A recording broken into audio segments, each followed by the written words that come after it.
you just listen to a young girl who was saying that the Nigerian community here is totally very angry.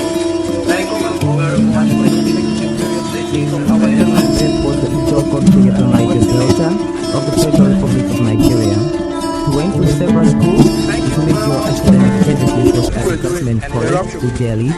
And go gather, destroy their food. With the camp. And that other camp, Chungong camp, you don't compensate everybody. But some of them, sometimes. Today's Afropic is in the style of J.C. Clark, a poet and writer, and we shall also be very interested in his poem Akmo Dancer. The song that needs to be uploaded. Some lines are meaningful, some are empty. With too much meaning and riches to offer humankind. You know, after some of these earthly adventures and more, one can still find footprints of the headlights on the pavements of our contemporary life. Good evening, you're welcome to the program Green Planet.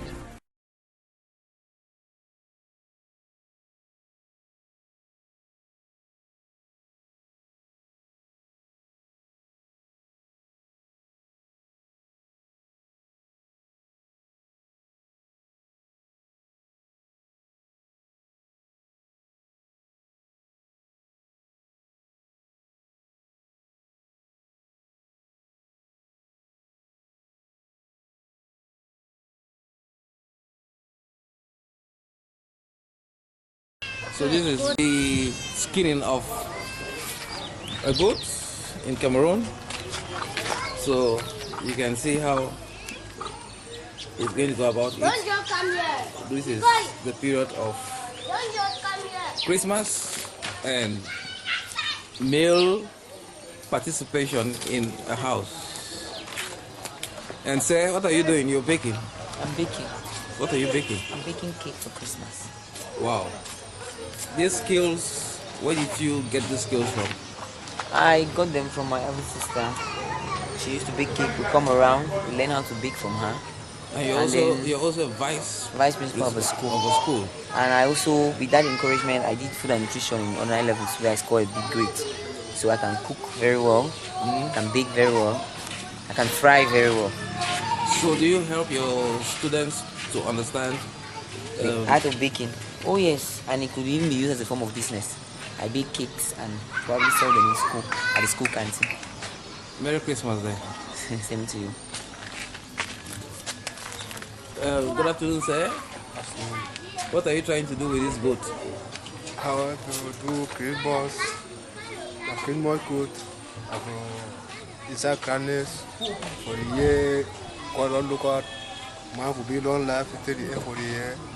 So I'll be inside kindness for the one you go for end for the year. So he's saying that God has given us long life, and so it is time for us to rejoice with the burning of this goat meat. Est-ce que c'est la culture africaine de faire ce genre de choses? Oui, la culture africaine, dès que bon, voilà une chèvre qu'on est en train de brûler, on est en train de le nettoyer. C'est parce qu'on remet ce chèvre à la fin d'année à nos parents pour leur dire que bon, papa, nous te remercions de ce que tu as fait à nous et nous te donnons ça pour la fête de Joyeux Noël pour toi. C'est pour ça que l'un de mes frères a remis ça à mon papa pour joyeux fête. Bonne année. Bonne année.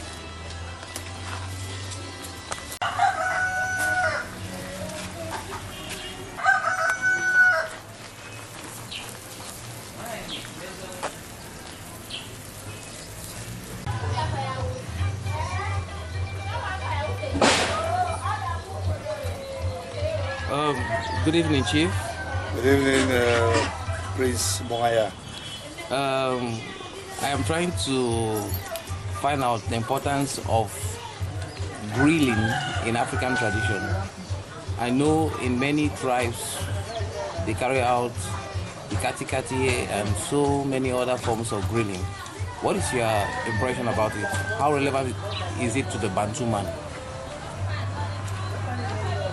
The act of grill is as old as the Bantu man and his tradition, because if you look at the fabric of our constitution, in time of grief, in time of celebrations, be it birth or marriage, we must grill. We must go closer to the fire because food is very necessary, very vital for replenishment of use of calories.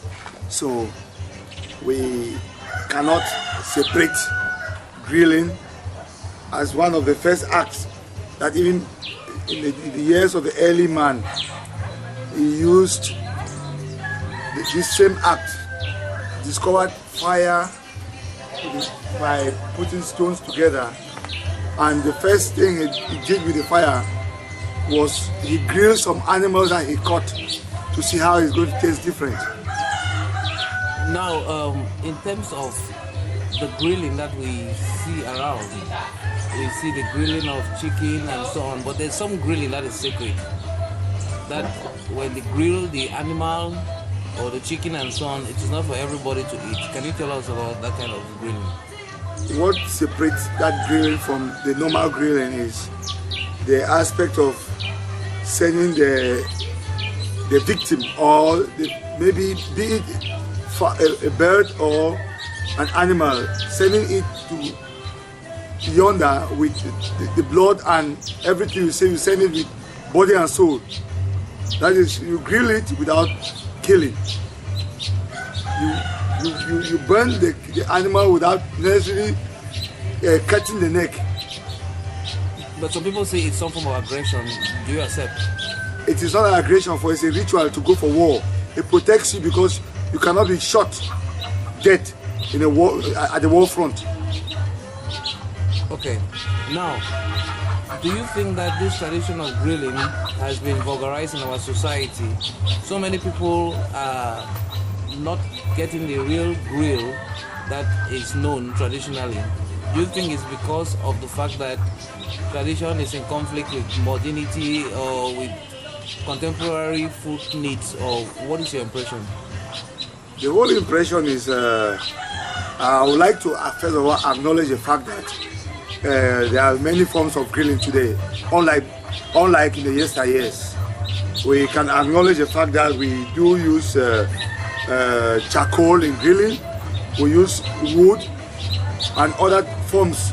I see today some people say they are doing grilling in ovens, which are conducted by gas or electric system. But I don't get the flavor, I don't get the taste of grilled food when it comes from the oven. It should, that smoke must be there, that aspect of smoke must be there. That aspect makes it original, makes it taste more tasteful than chicken grilled food that is grilled at the level of the oven or using gas or whatever other artificial method. Now today is marking a very festive period in the life of the African and the Christian. What is your message to people on grilling and happiness and its significance in our community? My message to my fellow brothers is that this is a moment of total reflection, recollection and sharing.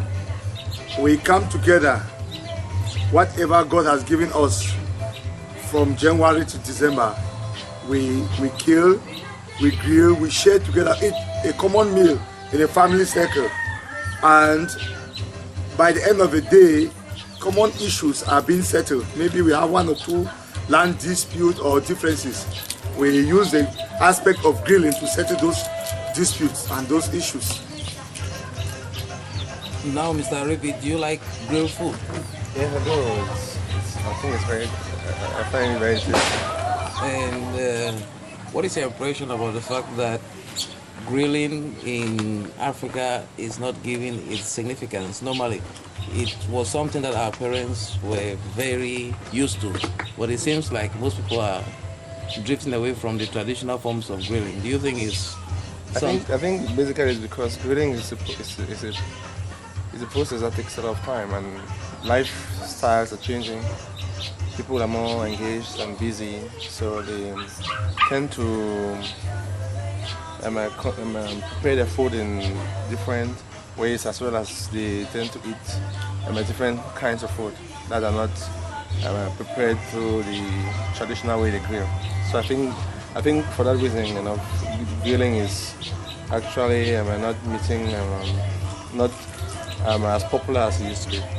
What about the issue about the kind of cookers that people are using?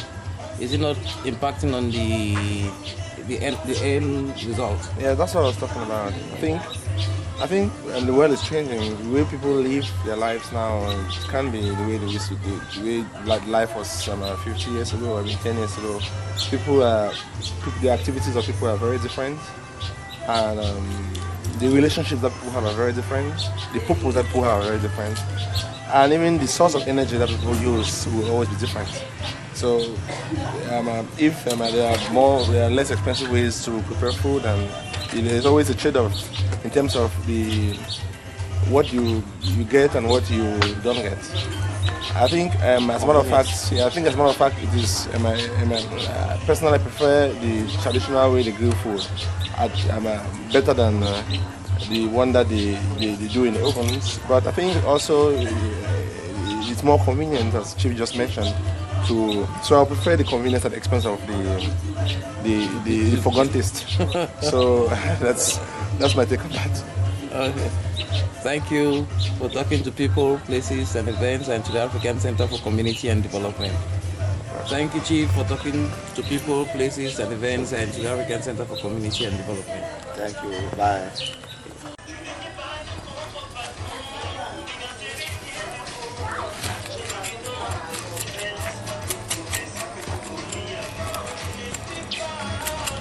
This is an African traditional way of skinning goats. It is in the whole of West Africa, in Cameroon, in Nigeria, and with this, it produces the kind of aroma that's good for the cooking of soup. Ogbono soup, egusi soup, and so many other African meals. Ngobong soup. Yes. Soup, pepper soup.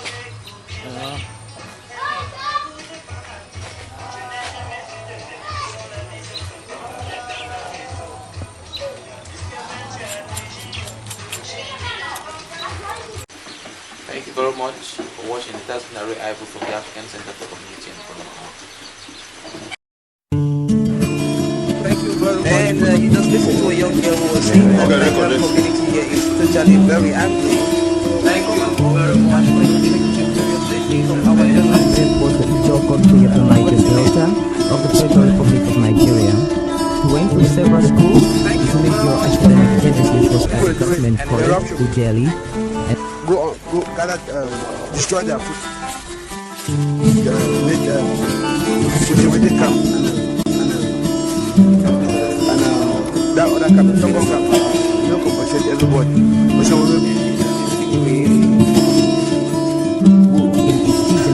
Sometimes. Today I'll focus on the style of Chief flag, a poet and writer, and we shall also be very interested in his point at more dancing. Some lives are meaningful, some are empty. There are lives that are with too much meaning and riches to offer humankind.